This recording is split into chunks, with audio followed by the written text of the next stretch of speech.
Olivine പൂക്കളുടെ സുഗന്ധവും ഗോതമ്പ് വയലുകളുടെ സമൃദ്ധിയും മുന്തിരിത്തോട്ടങ്ങളുടെ തിളക്കവും നിറഞ്ഞ ഗലീലിയുടെ താഴ്വരയിൽ നിന്നും മന്ത്രതന്ത്ര ധ്വനികളാൽ മുഖരിതമായ ആർഷഭാരത ഭൂമിയിലേക്ക് ക്രൈസ്തവ വിശ്വാസത്തിന്റെ ദീപശിഖയുമേന്തി AD 52 വിശുദ്ധ തോമസ് ലീഹ കടന്നു വന്നു. മുനിമാരുടെയും സന്യാസവര്യന്മാരുടെയും ശ്രേഷ്ഠ പാരമ്പര്യമുള്ള ഭാരത ജനതയുടെ എക്കാലത്തെയും പ്രാർത്ഥനയായിരുന്നു അസതോമ സദ്ഗമയ, തമസോമ ജ്യോതിർഗമയ, മൃത്യോമ അമൃതം ഗമയ.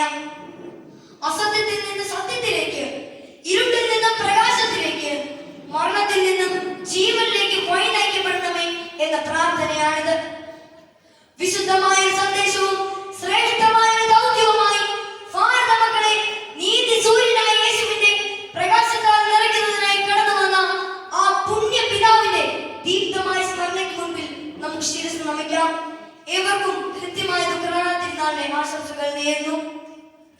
നമ്മുടെ മണ്ണിൽ വിശ്വാസത്തിന്റെ തലതൊട്ടവരെ ഓർക്കുന്ന ദിനമാണ് ദുഃഖറാന തിരുനാൾ.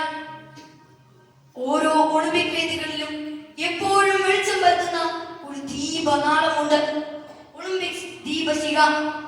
ആ സ്വർണ്ണ പ്രകാശമാണ് ഓർമ്മകളുടെ ചെപ്പുകൾ തുറന്ന് ഓരോ കായിക താരത്തിനും കരുത്തും കായിക ശേഷിയും പകരുക. ആ തിരിനാളം അവിടെ കത്തിച്ചെത്തിക്കുന്നത് ഒളിമ്പിക്സിന്റെ മാതൃഭവനമായ ഗ്രീസിൽ നിന്നാണ്. അവിടെ കത്തി നിൽക്കുന്ന കിടാവിളക്കിൽ നിന്നും പകർത്തിയെടുക്കുന്ന ദീപശിഖ രാജ്യരാജാ